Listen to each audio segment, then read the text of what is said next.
1400 हाँ। आलू 1500। आदमी कितने हैं? आदमी हमारे पास 7 है, टोटल मैनेजर और वो मिला के 10 है। 20 आदमी चाहिए। श्रमिक कम है।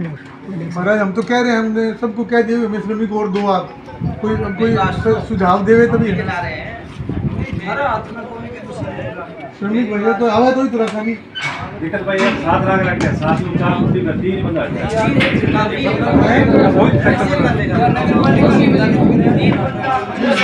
श्रमिक भाई आपने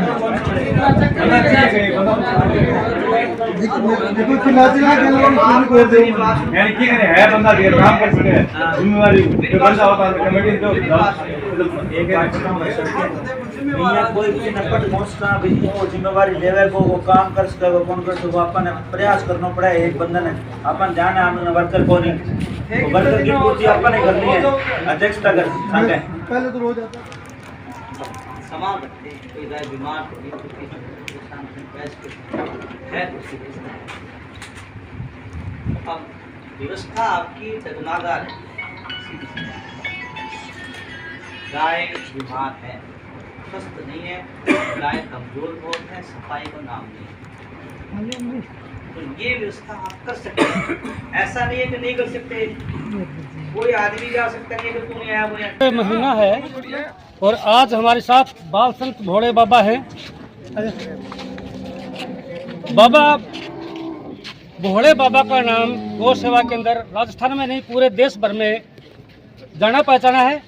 और आज जो इस गौशाला के अंदर आकस्मिक दौरा करने या निरीक्षण करने का कारण क्या है, हम बाबा साहब से जानना चाहेंगे कि भोले बाबा आप गौ सेवा के अंदर इस क्षेत्र के अंदर बड़ी काफ़ी समय से जाने जाते हैं, पहचाने जाते हैं, और आप इस क्षेत्र के अंदर गौशाला के लिए, गौओं के लिए बड़े बड़े कार्यक्रम भी करते रहे, तो आप परिचय के मोहताज नहीं है। आज ये जो गौशाला है इसके अंदर आपका आकस्मिक आना और पूरा गौशाला का दौरा करना क्या मायने रखता है हम जान सकते हैं, लेकिन क्या यहाँ की व्यवस्थाओं से, यहाँ की सफाई से, यहाँ गौओं के चारे से क्या आप लोग सहमत हैं? नहीं हम व्यवस्था सही है? हमने हम बताएं आपको, हम इससे सहमत नहीं हैं, क्योंकि हमने व्हाट्सएप पे एक वीडियो देखा शिव नंदी गौशाला का, उसमें हमने देखा कि गाय माता बहुत बीमार, कीड़े पड़े हुए मिले, और फिर ये सब देख करके हमारे को बड़ा दिल दुखा। हम दौड़ के भाग के देखने आए शिव नंदी गौशाला को। हमने आके देखा यहाँ पे व्यवस्था बिगड़ी हुई है और चारा तूड़ी खिला रहे हैं, सफाई बिल्कुल नहीं है, गाय बहुत बीमार कमजोर है, उनकी व्यवस्था ठीक नहीं है। और यहाँ के हमारे अध्यक्ष साहब से हम मिले, अध्यक्ष साहब ने कहा कि कर्मचारी हमारे पास बहुत कम है, अब 20 आदमी का काम 4 आदमी कैसे करेंगे। इसलिए अध्यक्ष साहब से निवेदन किया है कि आप यहाँ पे आदमी बढ़ाएं, क्योंकि यहाँ बहुत व्यवस्था हो रही है। कमेटी के लोग हैं, नाम तो बड़े बड़े बोर्ड पे लिखे हुए हैं, लेकिन वो देखने कभी नहीं आते क्या हो रहा है। जिम्मेदारी ली है तो कमेटी को निभानी चाहिए।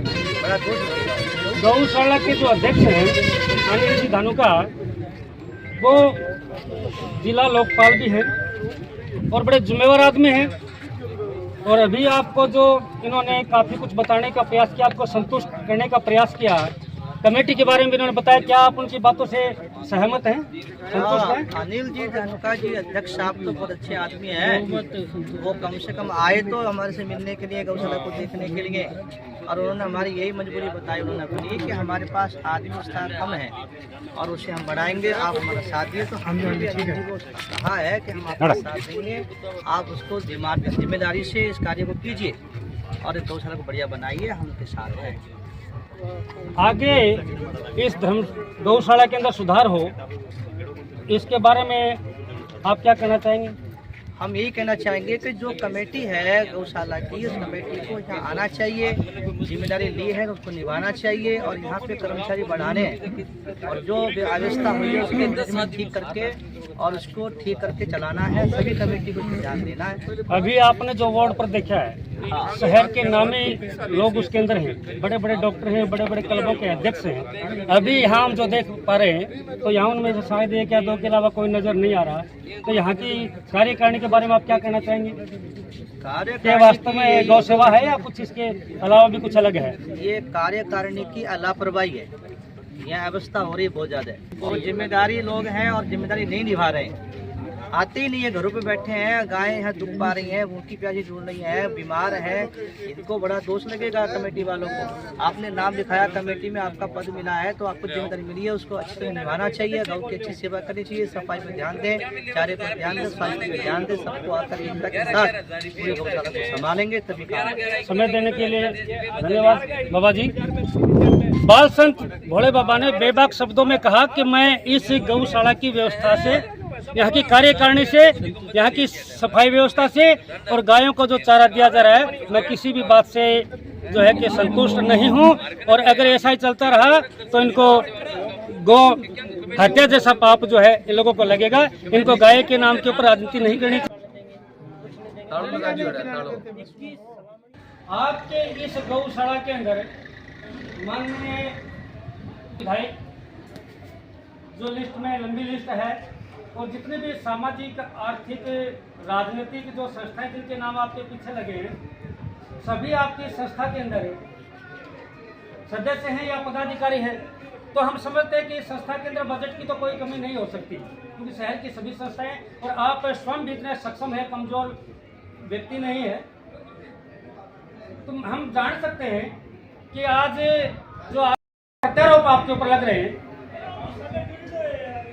जो आरोप और प्रत्यारोप आपके ऊपर जो लग रहे हैं, क्या वास्तव में गौशाला में अव्यवस्था है? आप इस बात को मानते हैं या इसमें कोई राजनीति हो रही है? क्या कहना चाहेंगे? देखिए डॉक्टर जी, हमने 3 साल से पिछले अध्यक्ष हैं और 3 साल में हमने यथाशक्ति जो हमारा प्रयास था वो हमने किए हैं। और कितनी भी अच्छी व्यवस्था करने के बाद हो सकता है कि कुछ कमियां रह भी जाती होंगी। तो अभी पिछले कुछ दिनों में खूब सारी बारिश भी हुई है, तो बारिश के चलते हुए हो सकता है कुछ कमियां रह गई, पर ऐसा नहीं है कि वो कई बार क्या होता है कि जो दृश्य दिखाया गया है वो आईसीयू का दृश्य है। हमारे पास करीबन 1500 के करीब नंदी है, तो उसमें से 1500 में से कुछ नंदी बीमार भी हो जाते हैं, तो उसके लिए हमने अलग से आईसीयू का निर्माण करा हुआ है, तो वो पूरी तरह से कवर है ताकि उसमें कोई पशु पक्षी अंदर ऐसा नहीं जा सके जो हमारे नदियों को नुकसान पहुंचा सके।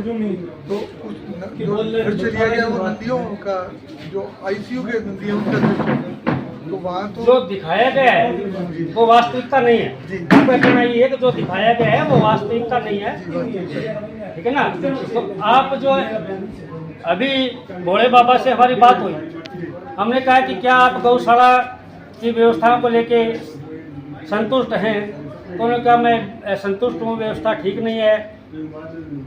हमने कहा कि अध्यक्ष जी ने जो आपको चर्चा की और गौशाला की व्यवस्था के बारे में बताया कि आप उससे संतुष्ट हैं, तो भोले बाबा ने कहा कि हम इससे भी संतुष्ट नहीं हैं।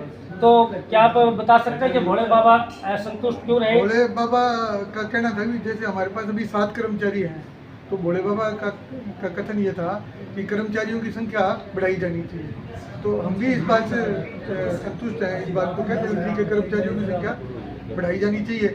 और उनका ये था कि भाई कुछ है ना, यहाँ क्वार्टरों का निर्माण किया जाए।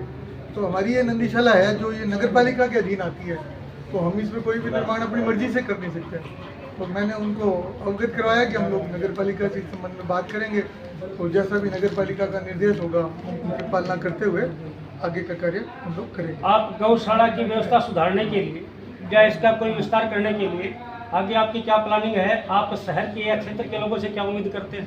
क्षेत्र के लोगों से यही उम्मीद है कि जो भी उनको लगता है कि कोई कुछ कमी है तो आकर के हमारा सहयोग करें, यहाँ न कि यहाँ वीडियो बनाया जाए। वीडियो बनाने की बजाय अगर सहयोग करेंगे तो हमारे लिए और ये, क्योंकि ये नगर पालिका ये जो कमेटी काम कर रही है उसकी नगर पालिका, ये नंदीशाला नहीं है, ये नंदीशाला पूरे शहर की है। हम लोग चाह रहे हैं कि वो हमारा यहाँ सहयोग करें, न कि वीडियो बनाए। कोई फितरती तत्व है, फितरत फैलाने की नीयत से कर रहा है, कभी ऐसा तो नहीं है? मैं अब ये बात अगर मैं सार्वजनिक रूप से बोलूँगा तो गलत हो जाएगी। मैं तो यही कहूँगा कि कोई राजनीति तो इस मुद्दे पर नहीं हो रही? इस बारे में भी मैं कोई शब्द बोलना नहीं चाहूँगा, पर मैं ये चाहूँगा कि जो लोग वीडियो बना रहे हैं वो यहाँ आकर सहयोग करें, तो इस नंदीशाला का उद्धार होगा और ज़्यादा अच्छे तरीके से नंदी सुखदायक तरीके से रह पाएंगे। आप इस मुद्दे पर अपने तरफ से क्या अपील करना चाहेंगे? मैं बस शहर की जनता से यही अपील करना चाहूँगा कि इस नंदीशाला जो कि किशनपुर आबादी में स्थित है, इसमें आकर के हमें सहयोग करें और समय समय पर अपने सुझाव भी दें और जो भी इसमें सहयोग की दरकार है, जो भी निर्माण की आवश्यकता है, उसके लिए अधिक से अधिक सजा भी दें और अपने सुझावों से उसको इम्प्लीमेंट करके और आगे का समय देने के लिए धन्यवाद।